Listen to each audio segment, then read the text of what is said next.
सभी को सुप्रभात। हिंदी अनिवार्य की इस कक्षा में एक बार पुनः आप सभी का जो है स्वागत है।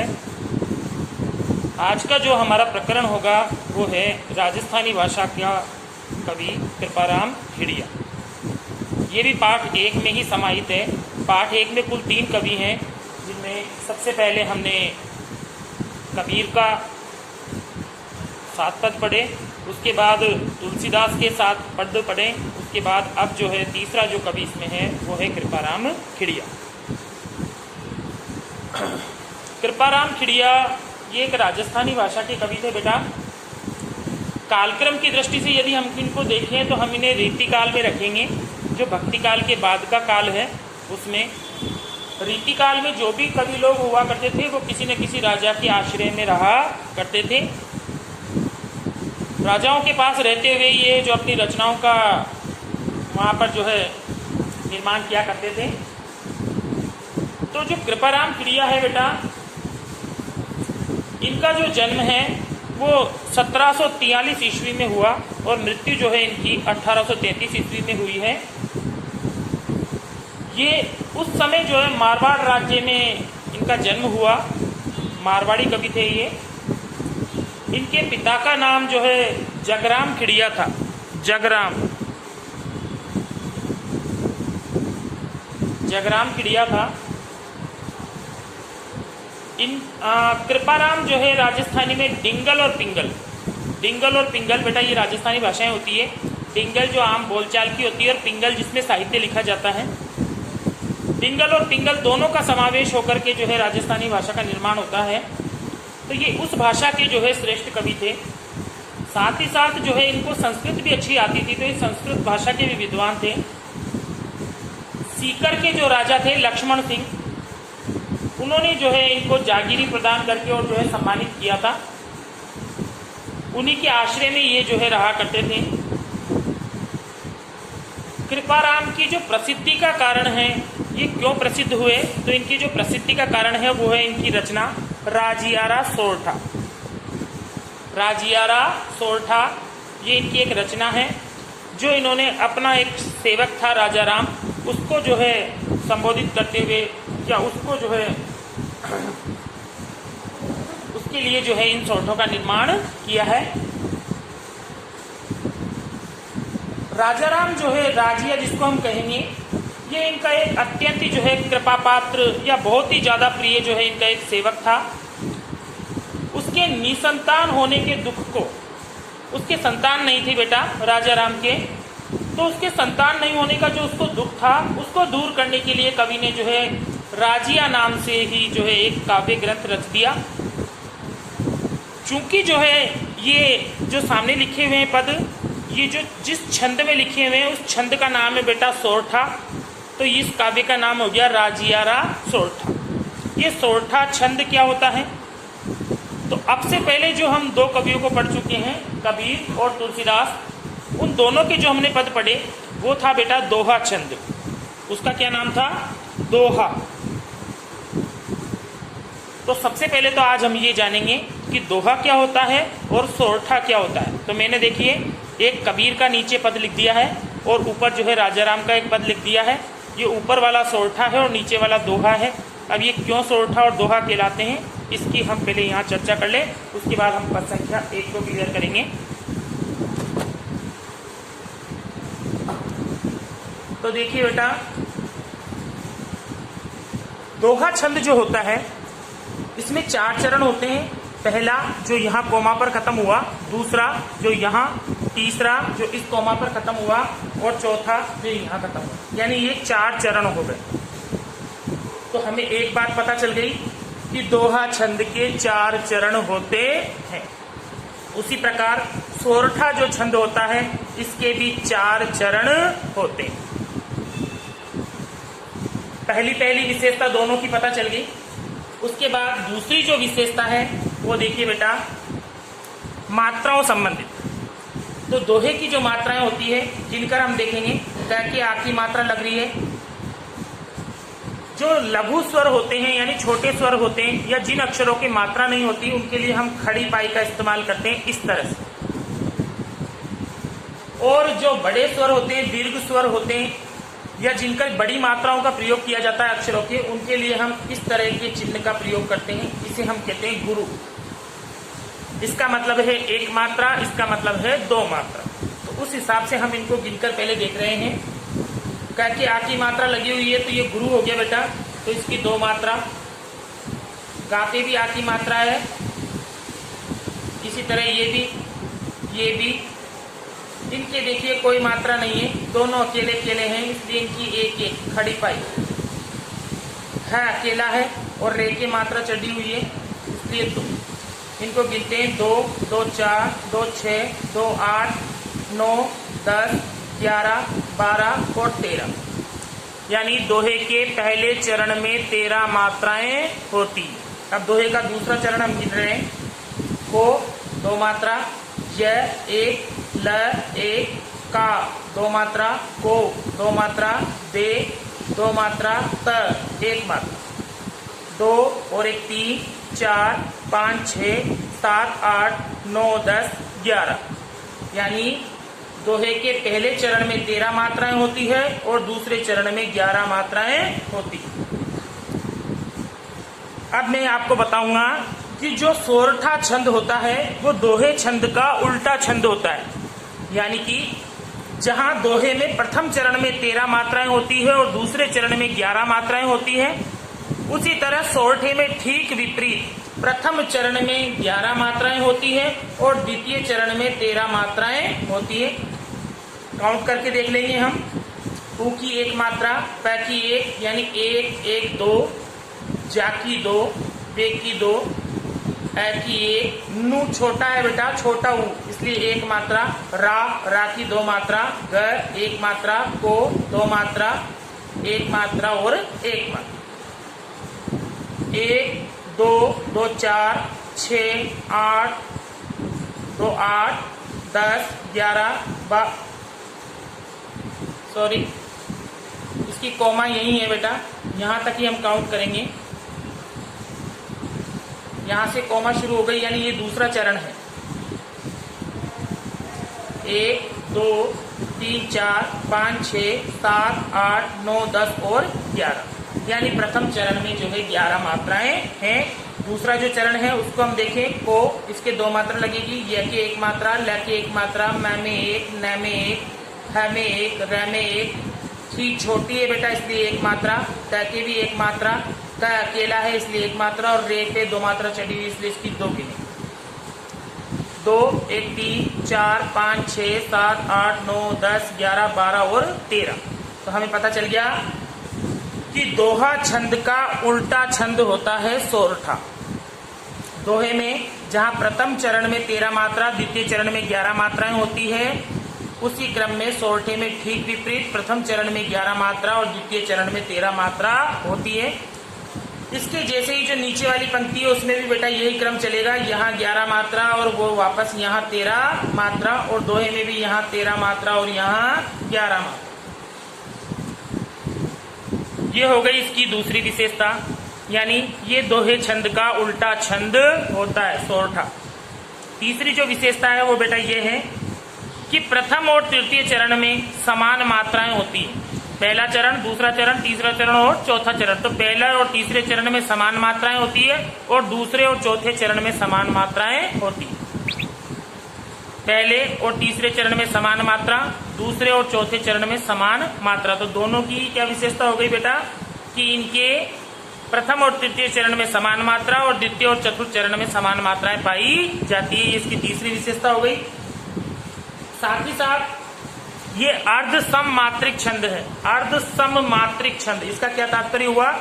यानी कि इसके आधे चरणों में एक जैसी मात्रा है और आधे चरणों में एक जैसी मात्रा है। यदि पूरे चारों चरणों में ही समान मात्रा होती है, जैसे चौपाई में होती है, चौपाई छंद जो होता है उसके प्रत्येक चरण में 16-16 मात्राएं चलती है और 4 चरण होते हैं, चारों में बराबर मात्राएं पाई जाती है।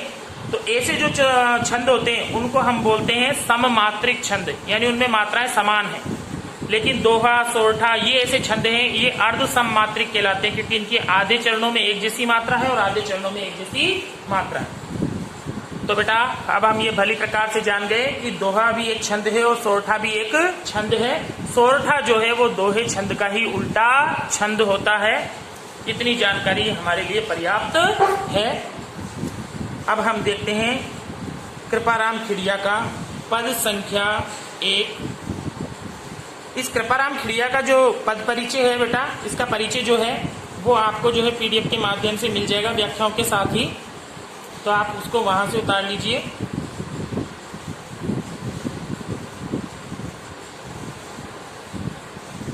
तो देखिए बेटा, ये है कृपाराम खिड़िया का पद संख्या 1। सबसे पहले हम जो है इसके शब्दार्थ देखेंगे। तो देखिए बेटा, हम इसके शब्दार्थों की चर्चा कर लेते हैं। उपजावे, उपजावे का तात्पर्य बेटा उत्पन्न करना। अनुराग, अनुराग का मतलब होता है प्रेम। कोयल हम जानते हैं, पहले भी कबीर के पद में हम कोयल की चर्चा कर चुके हैं। मन, हम सभी का जो मन होता है, चित्त होता है। हर्षित, हर्षित का तात्पर्य हो गया बेटा प्रसन्न करना। करे यानी करती है। कड़वो, कड़वो का मतलब हो गया बेटा कड़ा, कर्कश, कटु या अप्रिय। लागे, लगता है। काग, काग का मतलब हो गया बेटा कौवा। रसना, रसना का मतलब हो गया जीभ, जो हमारी वाणी बोली जीभ। राजिया, राजिया जो है बेटा कृपाराम खिड़िया के हर पद में जो है राजिया का जिक्र आपको मिलेगा। मैंने आपको ऊपर भी बताया। इस जो इनका जो काव्य है उसी का नाम ही बेटा राजियारा सोरठा है। राजिया मैंने पहले आपको बताया अभी कि ये जो है राजा राम नाम का इनका एक सेवक था, उसके कोई संतान नहीं थी, तो उसके दुख को दूर करने के लिए इन्होंने उसके नाम से ही जो है काव्य की रचना की है। तो बेटा ये वही राजा राम है जिसको उन्होंने राजिया, राजस्थानी भाषा में राजा राम को वो राजिया बोल रहे हैं। तो राजिया का बार बार ही जिक्र होगा, तो आप एक ही बार में सीख ले कि ये कवि के सेवक का नाम है, तो बार बार आपको सीखने की आवश्यकता नहीं पड़ेगी। अब देखिए बेटा, एक बार मैं इस पद को पढ़ दूं आपको। उपजावे अनुराग, कोयल मन हरकित करे, कड़वो लागे काग, रसनारा गुण राजिया। यानी कि कृपाराम खिड़िया यहाँ बता रहे हैं। देखो पद संख्या 7 जो कबीर का था, उसमें भी कबीरदास यही कह रहा था, कागा काको धन हरे, कोयल काको देत, मीठा शब्द सुनाई के जग अपनो कर लेत। ये कबीरदास कह रहा था बेटा कि कौवा जो है किसी का क्या धन छीन लेता है, कोयल क्या धन दे देती है। जो एक की तो सब तारीफ करते हैं, दूसरे की सब जो है उसकी प्रशंसा नहीं करते। तो वो सब उन्होंने बताया था कि भाई बेटा ये वाणी का ही प्रभाव है, यानी कोयल मधुर वाणी में बोलती है इसलिए सब प्रशंसा करते हैं, और कौवा जो है काव काव करता है इसलिए उसकी कर्कश वाणी को कोई भी पसंद नहीं करता। वही चीज यहाँ जो है कृपाराम खिड़िया राजस्थानी भाषा में कह रहे हैं। बात वही है, लेकिन कहने का तात्पर्य अलग है।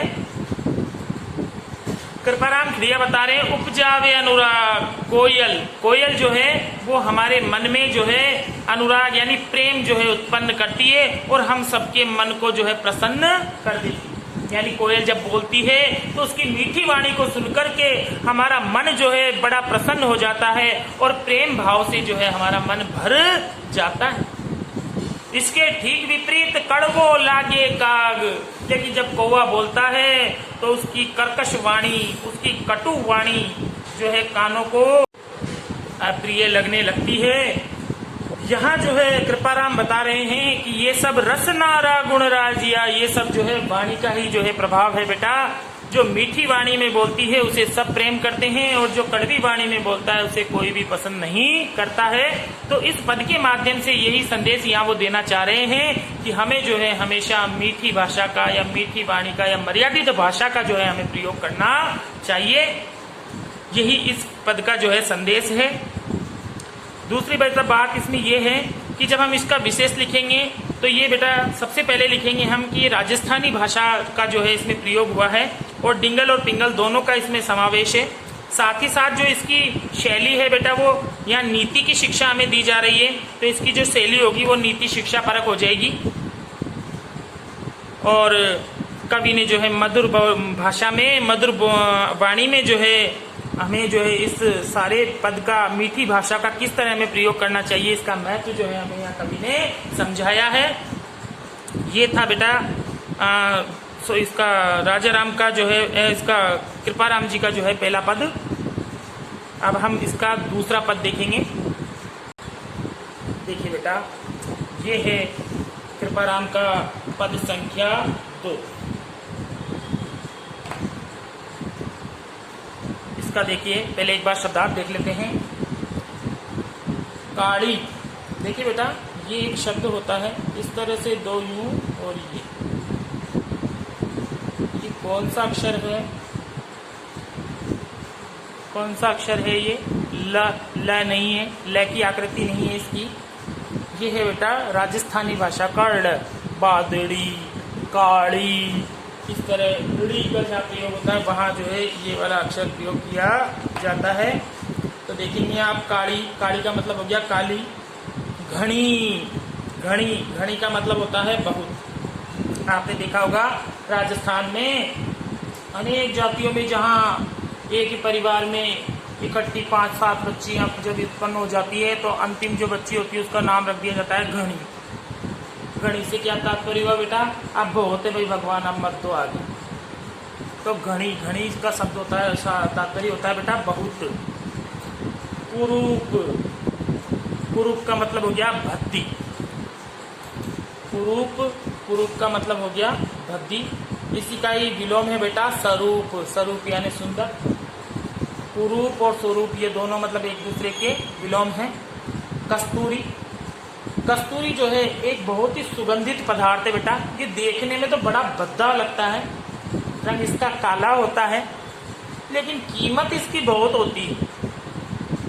कांटा, कांटा का मतलब हो गया बेटा एक तराजू जिसमें सही सही तोल बताने का कांटा लगा होता है।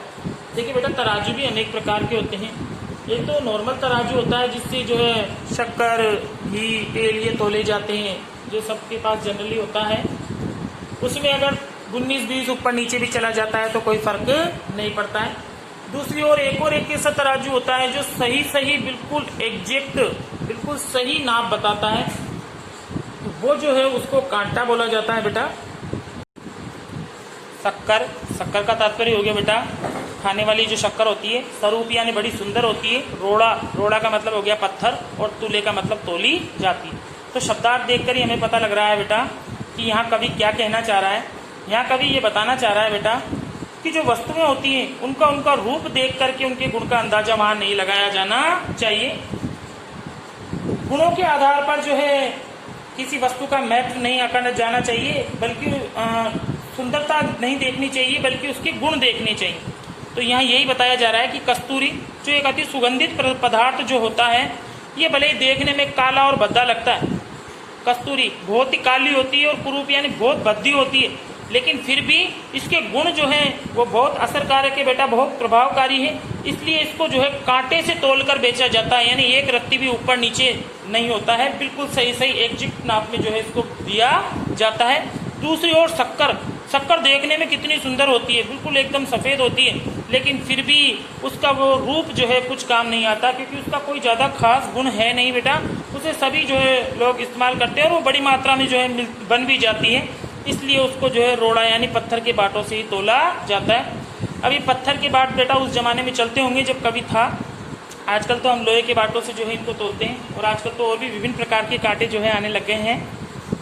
लेकिन बात यहाँ केवल समझने की यही है कि जो है किसी भी वस्तु का महत्व और उसका मूल्य उसकी सुंदरता के आधार पर नहीं, बल्कि उसके गुणों के आधार पर जो है निश्चित किया जाना चाहिए।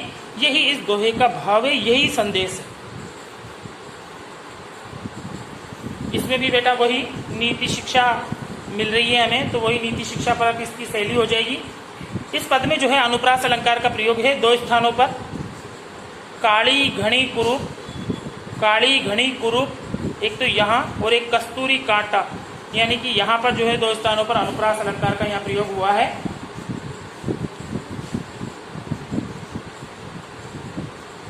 थोड़ा सा जो है बेटा यहाँ एक अन्योक्ति भी हो रही है। उस कागा काको धन हरे जो कबीर का पद था बेटा, उसमें भी अन्योक्ति हो रही थी, यहाँ भी वही अन्योक्ति हो रही है। यहाँ जो है वहाँ उसने कव्य और कोयल का माध्यम बना करके जो है हमें संदेश दिया था, यहाँ भी जो है उसी प्रकार थोड़ी सी वही अन्योक्ति यहाँ देखने को मिल रही है।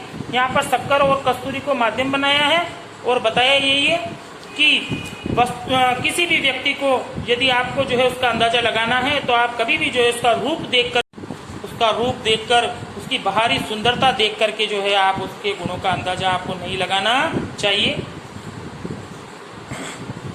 ये थे बेटा कृपाराम खिड़िया के पद संख्या 1 और 2। अगली कक्षा में हम इससे आगे की चर्चा करेंगे। तब तक के लिए धन्यवाद।